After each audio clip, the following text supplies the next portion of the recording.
Hello friends, welcome to my YouTube channel PCM कक्षा। Guys, जिन लोगों ने मेरा चैनल अभी तक सब्सक्राइब नहीं करा है वो सबसे पहले जाके तो चैनल को सब्सक्राइब कर लें और बेल आइकन को दबा लें ताकि मेरी लेटेस्ट वीडियोस आप तक पहुंचती रहे और आप मेरे साथ साथ अपना कोर्स फिनिश कर लें। गाइस, लास्ट वीडियो में हमने ना क्लास 10th के चैप्टर 1 को स्टार्ट किया था केमिस्ट्री के, जिसमें हमने आपको बेसिक्स बताया था कि केमिकल रिएक्शंस क्या होती हैं। सो गाइस, अब हम उस चैप्टर को आगे फर्दर प्रोसीड करते हैं और इसका नया टॉपिक है हमारे पास क्या, टाइप्स ऑफ केमिकल रिएक्शन। अब हम इसके ना केमिकल रिएक्शन जो हमने लास्ट क्लास में पढ़ा था उसके हम टाइप्स पढ़ने जा रहे हैं। सो इसमें सबसे पहला जो टाइप होता है वो होता है हमारा कॉम्बिनेशन रिएक्शन। कॉम्बिनेशन रिएक्शन क्या होता है, देखो, the reaction in which two और मोर एलिमेंट्स और compound combine together through chemical bonds to form a single compound. इसका मतलब क्या है, दो या दो से ज्यादा रिएक्टेंट हमारे एक दूसरे के साथ क्या होंगे, मिलेंगे और एक फाइनल प्रोडक्ट तैयार करेंगे। जैसे क्या है, लेट सपोज एक बंदा है ए और एक बंदा है हमारे पास बी। इन दोनों के ये अननोन बंदे थे, ये दोनों आपस में क्या करते हैं, फ्रेंडशिप बनाते हैं और ए और बी एक साथ जब दिखाई देते हैं हमें तो इस रिएक्शन को हम क्या बोल सकते हैं, ये हमारा कॉम्बिनेशन रिएक्शन हो गया। तो मैं अब टेक्निकल टर्म में आपको समझाऊं तो एग्जांपल लिया मैंने, लेट सपोज हाइड्रोजन गैस है और ये मेरे पास क्या है, क्लोरीन गैस। जब इन दोनों की आपस में रिएक्शन होगी तो मेरे पास क्या बनता है, हाइड्रोक्लोरिक एसिड बनता है ना, HCl बनता है। तो यहां से मेरे को पता चला कि दो रिएक्टेंट मिलकर के देखो क्या बना रहे हैं, एक फाइनल प्रोडक्ट तैयार कर रहे हैं। तो ये मेरी रिएक्शन क्या होगी, कॉम्बिनेशन रिएक्शन होगी, यानी कि इसमें क्या हुआ है, कंबाइन हुए हैं दो चीजें। ऐसे ही मैं एक और एग्जांपल ले लेता हूं, जैसे H2 है और O2 है और दोनों के अंदर से जैसे ही इलेक्ट्रिक स्पार्क प्रोड्यूस करेंगे हम तो क्या बनता है, वाटर बनता है। तो आप ये देखेंगे ये भी क्या हो रहा है, कम्बिनेशन हो रहा है। कम्बिनेशन किसका हो रहा है, हाइड्रोजन का और ऑक्सीजन का, और मिलके क्या फाइनल तैयार कर रहा है, हमारे पास वाटर को फॉर्म कर रहा है। सो गाइस, इसमें ना हर टाइप की रिएक्शंस में ना एक ऐसी रिएक्शन होती है जो बहुत इंपॉर्टेंट होती है एग्जाम पॉइंट ऑफ व्यू से। अब मैं आपको ना वही रिएक्शन बताने वाला हूं। जैसे देखो, CaO, ये हमारा क्या होता है, कैल्शियम ऑक्साइड। कैल्शियम ऑक्साइड है हमारी, हो ना, ये चूना होता है ना, जो हिंदी में चूना बोलते हैं, ये वो चूना है। इस चूने में अगर आपने पानी को ऐड किया, यानी कि क्या हुआ, कंबाइन करने की कोशिश करी हमने, तो हमारे पास क्या बनता है, कैल्शियम हाइड्रोक्साइड बनता है। तो ये वाली जो रिएक्शन है ना कॉम्बिनेशन के एग्जांपल की, ये बहुत इंपॉर्टेंट है एग्जाम पॉइंट ऑफ व्यू से, कई बार पूछी जाती है आपसे। तो कैल्शियम हाइड्रोक्साइड हमारे पास जो ये बन गया, और कैल्शियम हाइड्रोक्साइड देखो, जो ये कैल्शियम हाइड्रोक्साइड था, अगर इसके अंदर मैं फिर से क्या कर दूंगा, कार्बन डाइऑक्साइड की रिएक्शन करा दूंगा तो मेरे पास क्या बन जाएगा, कैल्शियम कार्बोनेट। और इसका कलर क्या होता है, कैल्शियम कार्बोनेट का व्हाइट कलर होता है। सो दोस्तों, अगर आपसे ये पूछा जाए, ये क्वेश्चन ऐसे डायरेक्ट नहीं पूछा जाएगा आपसे, आपसे किस फॉर्म में पूछा जाएगा कि जो दीवारों पे पुताई करते हैं हम, वो जो होती है वो रिएक्शन लिखिए। तो अब देखो, ये जो चूना है, सबसे पहले चूने में क्या मिलाया हमने, पानी मिलाया। चूने में पानी मिलाने से क्या बन के तैयार हुआ मेरे पास, कैल्शियम हाइड्रोक्साइड। तो ये चीज मुझे पता होनी चाहिए। और जब कैल्शियम हाइड्रोक्साइड को हमने दीवारों पे अप्लाई कर दिया तो हमारे पास एटमॉस्फेयर में क्या प्रेजेंट है, कार्बन डाइऑक्साइड प्रेजेंट है। तो कार्बन डाइऑक्साइड की रिएक्शन होगी ना कैल्शियम हाइड्रोक्साइड से, और जब कैल्शियम हाइड्रोक्साइड से कार्बन डाइऑक्साइड की रिएक्शन होगी तो मेरे पास जो प्रोडक्ट तैयार होता है वो होता है कैल्शियम कार्बोनेट। और वाटर वेपर्स की फॉर्म में H2O क्या होता है, वो इवेपोरेट हो जाता है। तो ये जो व्हाइट कलर हो जाता है ना, दीवारों पे बहुत देखा होगा आपने, पेंट होने के एक दो दिन बाद बहुत ज्यादा क्रिस्टल व्हाइट कलर आ जाता है, उसकी किसकी वजह से आता है, वो आता है कैल्शियम कार्बोनेट की वजह से। अब हम सेकंड टाइप की रिएक्शन देखते हैं जिसका नाम है डिकम्पोजिशन रिएक्शन।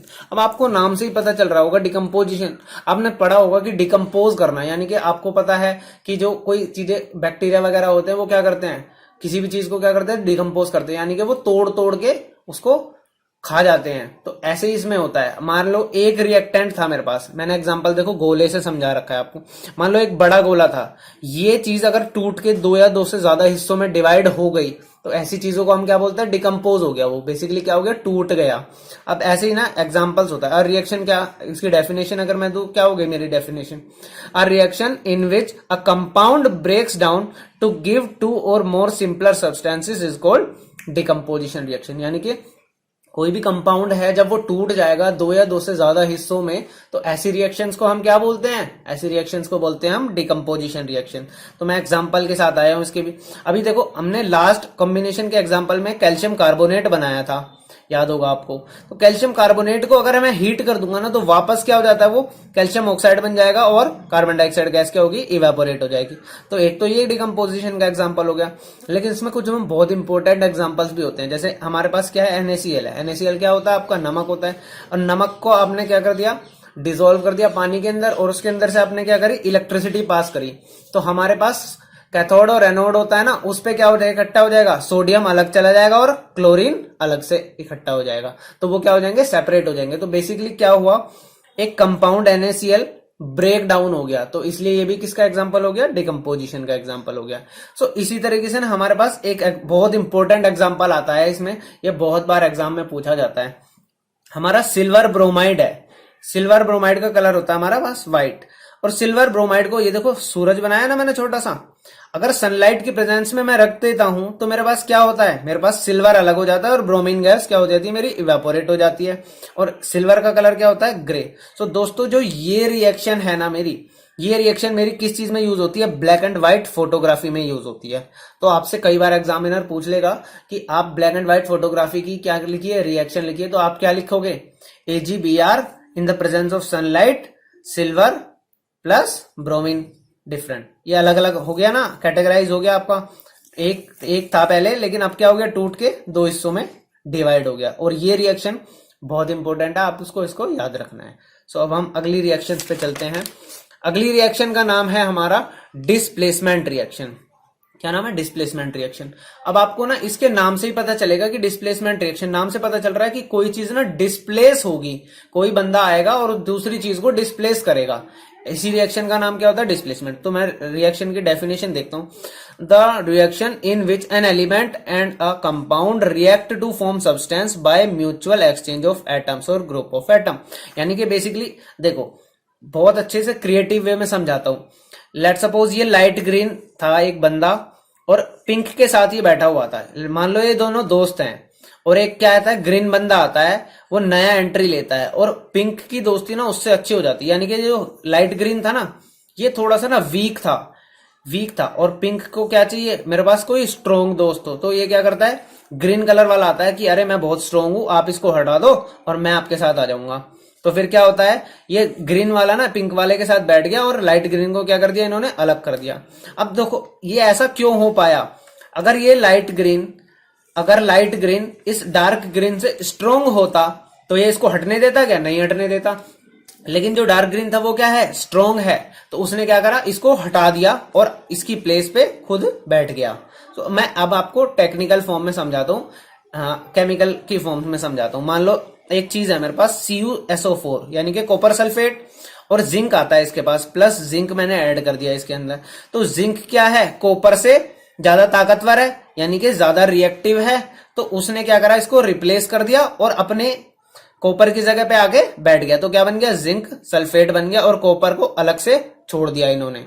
ऐसे ही आगे एग्जांपल्स हैं, जैसे जिंक आया H2SO4 के पास, तो H2 से भी क्या है, ज्यादा रिएक्टिव है, ताकतवर है जिंक, तो क्या उसको भी हटा देगा, तो क्या बन गया, ZnSO4 प्लस H2।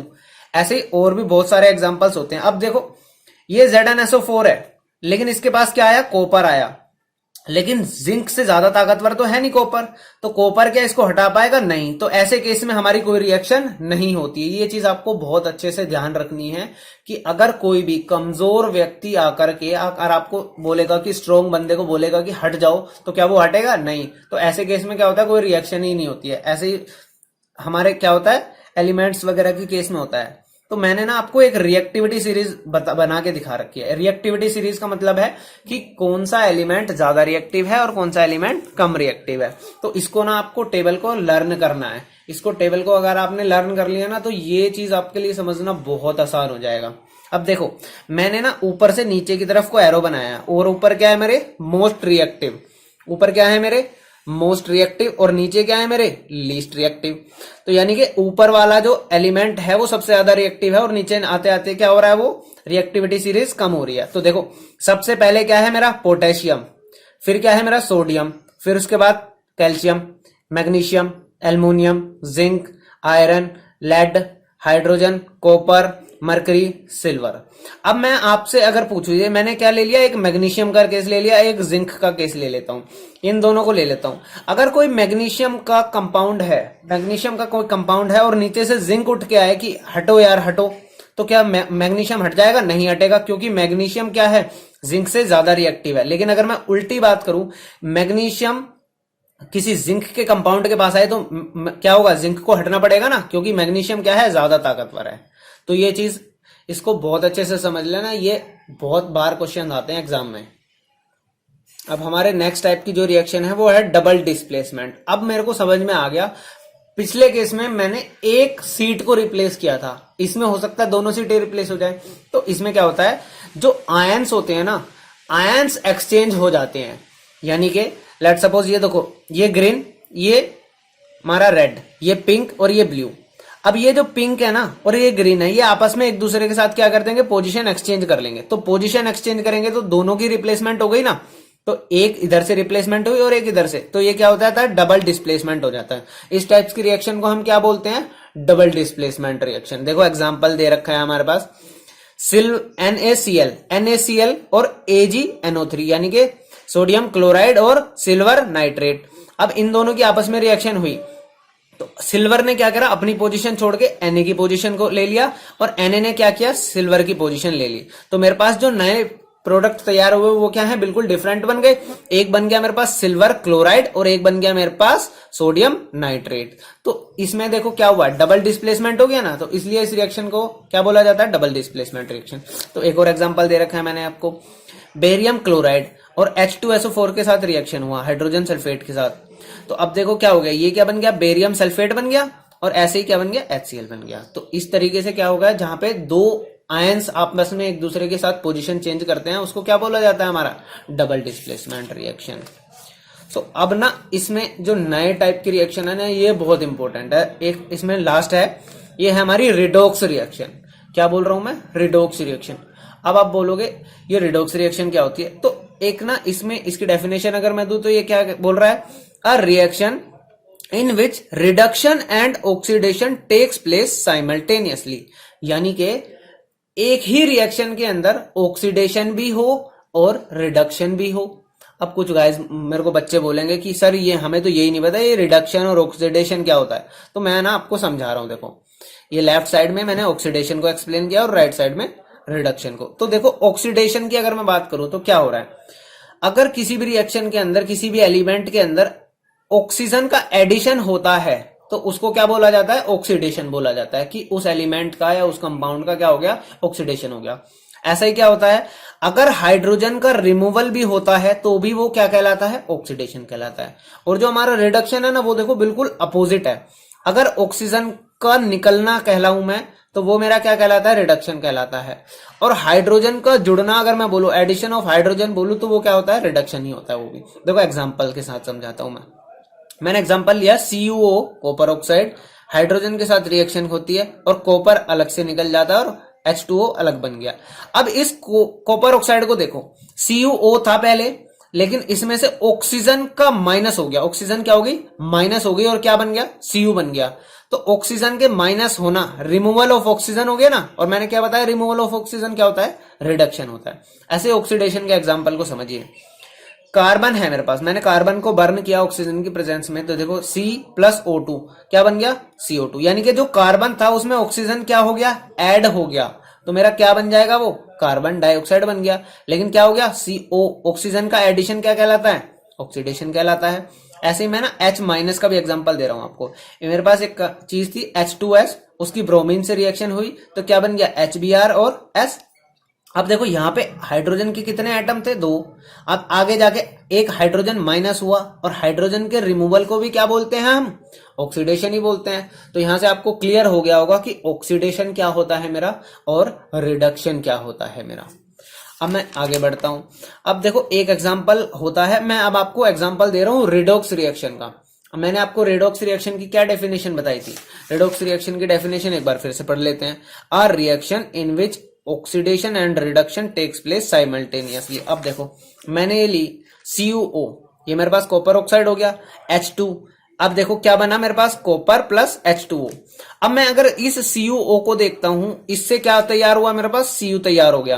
तो यहाँ पे क्या हुआ है, ऑक्सीजन को निकाला गया है ना, ऑक्सीजन निकलना क्या होता है मेरा, रिडक्शन होता है। तो ये हो गया रिडक्शन। तो रिडक्शन किसका हुआ, CuO का हुआ।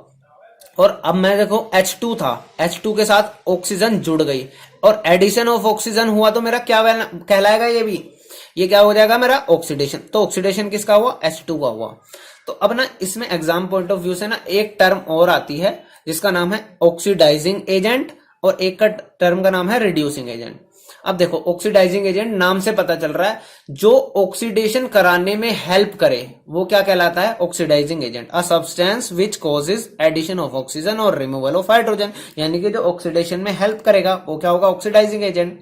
और इसका अपोजिट क्या होता है, reducing agent. A substance which causes addition of hydrogen और रिमूवल ऑफ ऑक्सीजन, तो उसका अपोजिट हो गया है जस्ट। अब ध्यान से देखो क्वेश्चन आपसे एग्जामिनर किस फॉर्म में पूछेगा, आपको एक रिएक्शन दे देगा और आपसे रिएक्शन दे करके ये पूछेगा कि इसमें ऑक्सीडेशन किसका हुआ है, रिडक्शन किसका हुआ है, ऑक्सीडाइजिंग एजेंट क्या है और रिड्यूसिंग एजेंट क्या है। अब देखो रिएक्शन में मैंने बताया रिडक्शन किसका हुआ था, CuO का, ये मैं आपको बता ही चुका हूं अभी। ऑक्सीडेशन किसका हुआ, H2 का, क्योंकि उसमें ऑक्सीजन ऐड हो गई, ये भी मैं आपको बता चुका हूं। अब आप बोलोगे रिड्यूसिंग एजेंट और ऑक्सीडाइजिंग एजेंट क्या होता है। अगर देखो अगर आपको सिर्फ जुगाड़ सीखना है तो जुगाड़ के लिए तो क्या है, जो रिडक्शन होता है वो ऑक्सीडाइजिंग एजेंट होता है और जो ऑक्सीडेशन होता है वो रिड्यूसिंग एजेंट होता है। ये तो हो गया जुगाड़।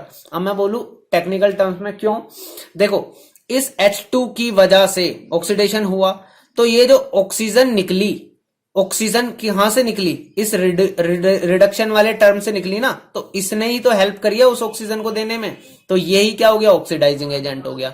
और इसका अपोजिट हो जाएगा रिड्यूसिंग एजेंट। तो बहुत अच्छे से मैंने आपको ये चीज समझाई है और आपको बहुत अच्छे से समझने की जरूरत भी है क्योंकि एग्जाम्स में बहुत बार पूछी जाती है ये चीज। सो गाइस अब हम इस चैप्टर के एंड पार्ट पे आ गए हैं।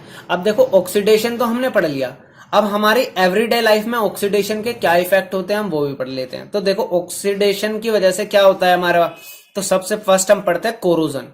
अब ये कोरोजन क्या होता है, अब आपने देखा होगा कि कोई मेटल है, कोई एलिमेंट है जो बहुत दिनों से बाहर पड़ा हुआ है, तो वो क्या हो जाता है, धीरे धीरे धीरे धीरे धीरे टाइम के साथ क्या हो जाता है, वो खराब हो जाता है।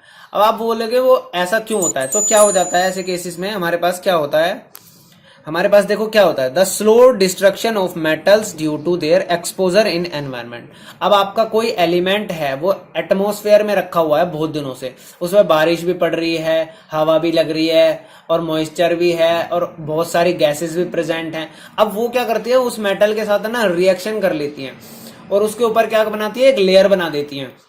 और उस लेयर की वजह से क्या होता है, उसकी प्रॉपर्टीज जो एक्चुअल प्रॉपर्टीज होती है वो क्या हो जाती है, खराब हो जाती है। और इस चीज को बोलते हैं हम कोरोजन। तो कोरोजन का बहुत अच्छे एग्जाम्पल में से सबसे इंपॉर्टेंट जो एग्जाम्पल होता है वो होता है हमारा रस्टिंग ऑफ आयरन। अब आपने देखा होगा लोहे की अगर कोई भी आइटम होती है वो आपने बाहर रख दी हवा में, एटमॉस्फेयर में, जिसके पास मॉइस्चर भी आ रहा है, सब कुछ आ रहा है, तो आप देखते हैं उसमें एक ना ब्राउन कलर की ना कोटिंग सी आ जाती है, उसी को बोलते हैं, हिंदी में बोलते हैं ना जंग खा गया है, तो वही चीज होती है रस्टिंग। तो rusting is the slow process of oxidation of iron in the presence of air and moisture to form reddish brown oxide on the surface of iron. So आपके पॉइंट ऑफ व्यू से ना rusting का ना ये बहुत important हो जाती है। रस्टिंग के रिएक्शन भी पूछ लेते हैं आपसे, तो क्या होता है देखो, Fe आयरन, अब आयरन हवा में रखा हुआ है तो ऑक्सीजन की प्रेजेंस में तो आएगा ही आएगा, ऑक्सीजन की प्रेजेंस में और मॉइस्चर भी है, एक्स मॉलिक्यूल उसके पास क्या है, मॉइस्चर भी आ गए, तो इसकी जो रिएक्शन तैयार हुई है क्या बन जाती है, Fe2O3, ये ऑक्साइड बन गया आयरन का। और इसके साथ क्या जुड़े हुए हैं, एक्स मॉलिक्यूल वाटर के भी जुड़े हुए हैं। इसी ये किसका फॉर्मूला हो जाता है, हमारा रस्ट का फॉर्मूला हो जाता है। तो ये बहुत इंपॉर्टेंट रिएक्शन है, ये आपको याद करनी है।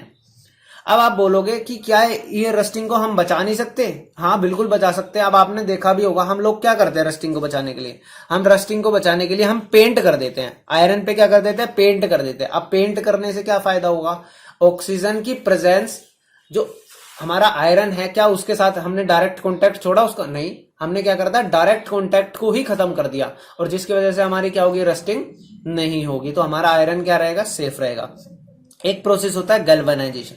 अब ये ना जो गैल्वेनाइजेशन टर्म है ना ये बहुत इंपॉर्टेंट है, ये सबसे अच्छा तरीका है रस्टिंग से बचाने का। अब देखो इसमें क्या होता है, the process of coating a thin layer of zinc on iron. अब देखो ये क्या बता रहा हूं मैं, मतलब आयरन तो है क्या है, आयरन के साथ बहुत जल्दी रस्टिंग हो जाती है। अब जिंक की ना एक पतली सी कोटिंग कर देते हैं, ये क्या कर देते हैं, एक पतली सी कोटिंग उसके ऊपर चढ़ा देते हैं आयरन के ऊपर, ताकि हमारा जो आयरन हो वो क्या रहे, हमारा सेफ रहे। और इसी प्रोसेस को क्या बोला जाता है, गैल्वेनाइजेशन बोलता है। और ये कैसे करा जाता है, ये हमारा इलेक्ट्रोलाइटिंग उससे करते हैं हम, एनोड और कैथोड पे कनेक्ट करके उसकी तरह से हम करते हैं, इलेक्ट्रोप्लेटिंग करते हैं उसमें। और उसी के फॉर्म में हम क्या चढ़ा देते हैं, जिंक को आयरन के ऊपर चढ़ा देते हैं।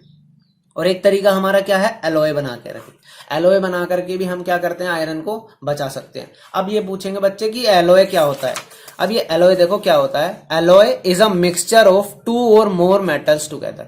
अब आपके पास कोई मेटल है और दूसरा मेटल हमने उसके अंदर क्या कर दिया, मिक्स कर दिया। अब आप कहेंगे ऐसे कैसे कर दोगे सर, दोनों सॉलिड आइटम्स हैं।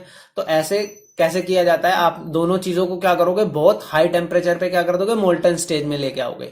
और मोल्टन स्टेज में दोनों को क्या कर दोगे, फिर आपस में मिक्स कर दोगे। तो जो वो मेरे पास फाइनल प्रोडक्ट तैयार होता है वही क्या होता है, एक एलॉय होता है। तो एलॉय के बहुत इंपॉर्टेंट एग्जांपल्स जो आपके घर में बर्तन यूज होते हैं ना, वो एलॉय का एग्जांपल है। देखो क्या होता है, स्टेनलेस स्टील बोलते हैं उसको। अब उसकी कंपोजिशन देखो, 74% तो उसके अंदर होता है आयरन, 18% होता है उसके अंदर क्रोमियम और 8% होता है उसके अंदर निकल। तो आपसे पूछ सकता है एग्जामिनर कि किस किस रेशियो के अंदर स्टेनलेस स्टील बनाई जाती है, तो ये आपको याद रखना है। एक हमारा ब्रास होता है। अब ब्रास में पूछ सकता है आपसे किस किस चीज से मिलकर बना होता है, तो हमारा जो कॉपर होता है ना और जिंक, इन दोनों के मिक्सचर से हमारे पास क्या तैयार होता है, ब्रास तैयार होता है। तो एक और हमारे पास ऑक्सीडेशन का टर्म यूज आती है, वो है रेंसिडिटी। अब आप लोगों ने एक चीज देखी होगी, आमतौर पे हम ना ऑयली फूड अगर घर में बनाते हैं या कोई भी फूड हम बना के रख देते हैं, वो थोड़े टाइम के बाद ना उसके अंदर एक स्मेल आ जाती है, वो थोड़ा खराब हो जाता है, उसका टेस्ट भी बदल जाता है। हम बोलते हैं ना यार ये तो खराब हो गया, तो वो क्या होता है, वो खराब होना क्या होता है, रेंसिडिटी होता है। केमिस्ट्री की लैंग्वेज में अगर मैं बोलूँ तो उसको बोलता है रेंसिडिटी। तो क्या हो जाता है, the oxidation of the oily food which leads to stinking smell और टेस्ट इज कॉल्ड रेंसिडिटी। हमारा क्या हो गया है, ऑक्सीडेशन हो गया उस खाने का। अब ऑक्सीजन की प्रेजेंस में आएगी तो क्या हो जाए, इसका मतलब वो चीजें खराब हो रही हैं। तो अब हम क्या बोलेंगे कि हम उसको बचा कैसे सकते हैं, हम क्या कर सकते हैं, हम अपने खाने को एयर टाइट कंटेनर में रख सकते हैं। We can put the food in air tight container. जब हवा की प्रेजेंस में नहीं जाएगा तो वो क्या होगा, खाना जल्दी खराब नहीं होगा। We can put the food in dark room. अब देखो ना, लाइट जो होती है ना, लाइट एक फैक्टर होता है जिसकी वजह से ऑक्सीडेशन फास्ट होता है। अंधेरे कमरे में ऑक्सीडेशन स्लो होता है। तो आपसे ये क्वेश्चन भी पूछा जा सकता है कि हम डार्क कमरे में क्यों रखते हैं, तो क्योंकि उसमें क्या हो जाता है, ऑक्सीडेशन का जो रेट होता है वो क्या हो जाता है, कम हो जाता है। और एक तरीका हमारे पास क्या है, हम खाने को रेफ्रिजरेटर में भी तो रखते हैं बचाने के लिए, ठीक है ना। और ये चैप्टर देखो आपका दोस्तों हो गया समाप्त। अब हम अगले चैप्टर की तरफ बढ़ेंगे और मैं आपका नेक्स्ट चैप्टर स्टार्ट करने वाला हूँ, मैं फिजिक्स का चैप्टर 1 स्टार्ट करने वाला हूँ 10th क्लास के लिए। सो गाइस, जिन लोगों ने अभी तक मेरा ये चैनल सब्सक्राइब नहीं करा है वो जाकर के सबसे पहले मेरे चैनल को सब्सक्राइब कर ले और बेल आइकन को दबाए, ताकि आपको मेरी लेटेस्ट वीडियोस को ढूंढने में कोई दिक्कत ना हो और आपके पास वो लेटेस्ट वीडियोस मेरी पहुंच जाए।